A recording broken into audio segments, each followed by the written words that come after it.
대검 감찰부가 한명숙 전 국무총리 사건 감찰에 속도를 내고 있는 것으로 보입니다. 검찰이 위증을 강요했다고 주장한 수감자 한모 씨를 대검 감찰부가 지난달 말에 추가 조사한 것으로 알려졌습니다. 한 씨의 법률 대리인인 신장식 변호사와 함께 얘기를 좀 자세히 나눠보겠습니다. 어서 오십시오. 네, 안녕하세요. 예. 워낙 큰 사건들이 많아서 시청자들도 조금은 이제 혼란스러우실 텐데 네네. 한명숙 전 국무총리에게 정치 자금을 이제 건넸다라고 하는 사람이 있는데 그분은 고인이 되셨습니다. 네, 돌아가신 한만호 분이고, 씨, 한만호 고인이 선생님. 되셨고요. 그런데 이분과 같이 감옥에 있던 동료 수감자들을 검찰이 불러서 소위 집체 교육을 시켜서 교육을 시키면서 이렇게 입을 맞춰가지고 잠깐 그 돌아가신 그분한테 이런 얘기를 쫙 들었노라라고 국무총리가 불법 정치자금 받았다는 얘기를 설명을 해라라고 했는데 이제 그분들 중에서 양심 선언이 나오고 이제 복잡해졌습니다. 예, 지금 그때 그 같이 집체 교육을 받았다고 한만호 씨도 그렇고 같이 얘기했던 사람이 한은상 씨 그리고 최모 씨, 김모 씨 이렇게 세 분이 세 명. 있었죠. 근데 이제 제일 먼저 최모 씨가 실은 법무부에 먼저 진정을 냈고요. 그다음에 제가 대리하고 있는 한은상 씨는 대검 감찰부에 감찰 요청을 했고요. 감찰 요청. 그다음에 나머지 김모 씨가 있는데 김모 씨도 서울중앙지검 인권감독관실에서 조사를 받은 것으로 보입니다. 예. 그러면 조사는 어떤 내용의 조사를 받는 겁니까? 당시에 집체교육 그 한은상 씨와 관련해서는 지난 7월 달 그리고 7월 초 그다음에 지난 8월 26일 날 두 차례 조사가 이루어졌는데요. 광주지검 지금 광주 쪽에 수감돼 있어서 광주지검에서 장소를 빌려서 대검 감찰부에서 직접 내려가서 감찰을 했는데요. 당시에 집체 교육의 구체적인 정황에 대해서 이게 좀 믿을 만한 이야기인지를 확인하기 위해서 구체적인 정황을 차근차근 물어가는 과정이었습니다. 그러면 세 사람의 말이 뭔가 이렇게 일관성이 있어야 됩니다. 네, 맞아가면서. 그렇습니다.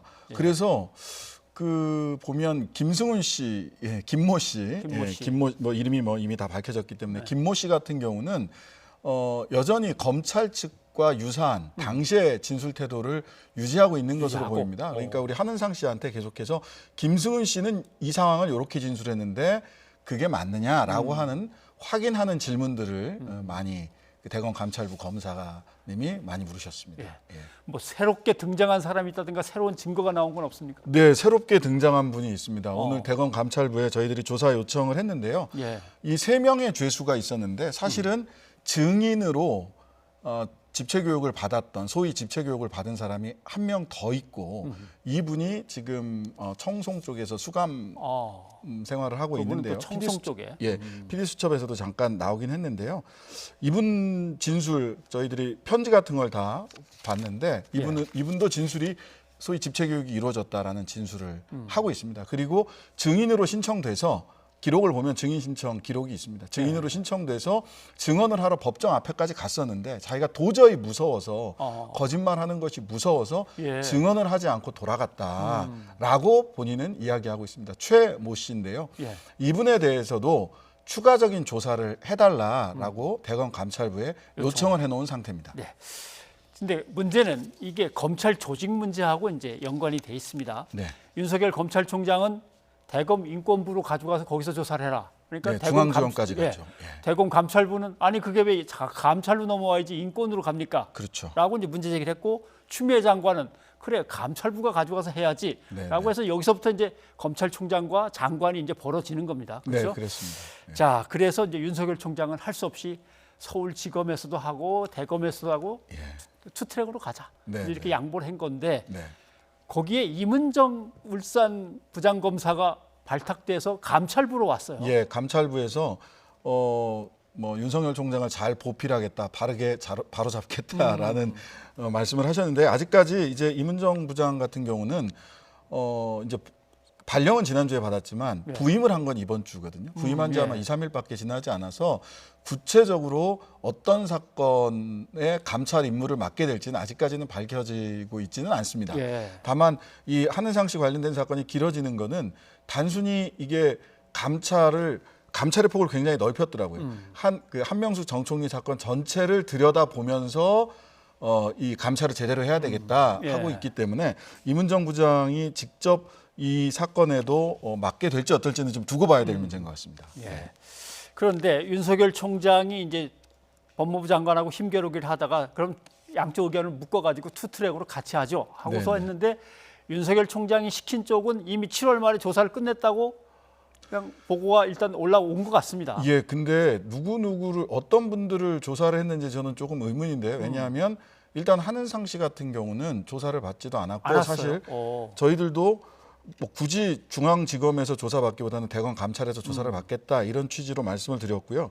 아마도 김모 씨 검찰 측과 그 같이 같은 논리를 펴고 있는 김모 씨에 대해서는 조사를 하지 않았나 싶은데 다른 조사가 어떻게 이루어졌는지 예. 중앙지검 인권감독관실에서 그거는 잘 모르겠습니다. 그랬는지 아무튼 뭐 별 문제가 없는 것 같습니다로 결론이 나는 것 같은데 그러면 대검 감찰에 지금 모인 사람들은 윤석열 총장하고 뭐 어떻게 보면은 서로 대치돼 네, 있는 네. 사람들입니다. 그럼 여기서 결론이 다르게 나올 수도 있습니까? 다르게 나올 수도 있겠죠. 예. 사실은 그래서 걱정을 한 겁니다. 이게 그 같은 검찰에서 같은 사건에 대해서 다른 결론을 내오면 아. 어떻게 하려고 이걸 이렇게 분리를 하느냐라고 하는 부분을 저희들이 애초부터 걱정을 했던 거고요. 예.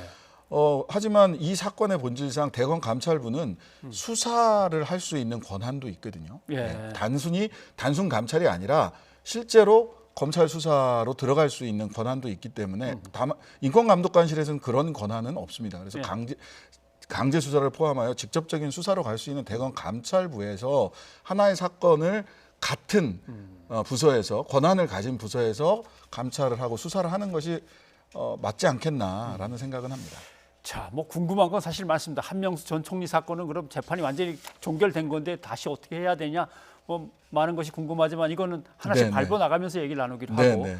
조금 전에 조국 전 장관의 부인 정경심 교수가 쓰러진 얘기가 잠깐 보도가 됐습니다만은 재판이 한 30여 차례 계속됐으니까 아마 힘들었던 것 같습니다. 예, 그런데다가 이번 주하고 지난주에 재판이 4차례나 본인 재판이 있었고요. 그러니까 주 1회 내지는 주 2회로 지금 재판이 진행되고 있는데 아마도 지금 마지막 증인신문 다음 재판 정도에서 증인신문이 끝나기 때문에 네.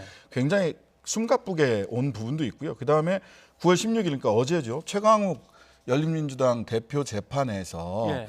모자가 같이 아하. 아들까지 같이 나가서 증인신문에 응했어요.